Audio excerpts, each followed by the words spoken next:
খুব একটা আরাম পাচ্ছি না। আচ্ছা, জামাই কেমন আছে? জামাই ভালো। ভালো আছে না? ওই পাটা একটু অসুবিধা করছে, ব্যান্ডেজ করছে। অবশ্য ঠিক হয়ে গেছে। আমি একটু আগে আপনার জামাইয়ের সাথে ফোন করে কথা বলছিলাম, তা বললো স্যার অনেক ভালো আছি, যাবো কোন, আপনার মেয়েও হয়তো আসবে এই সপ্তাহে। হ্যাঁ,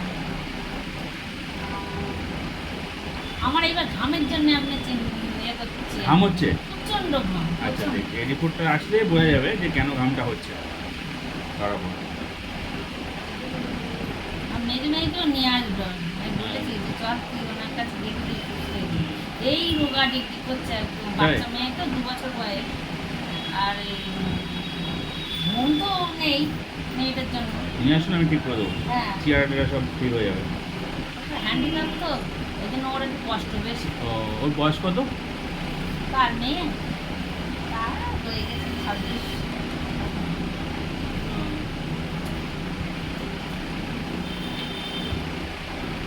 কে রিপোর্ট নিয়ে গেছে তোমার থেকে বলে? হ্যাঁ? কে রিপোর্ট নিয়ে গিয়েছে? না, রিপোর্ট যাবে। না, বলে টোটোয় করে এসে রিপোর্ট নিয়ে গেছে নাকি বলে? হ্যাঁ।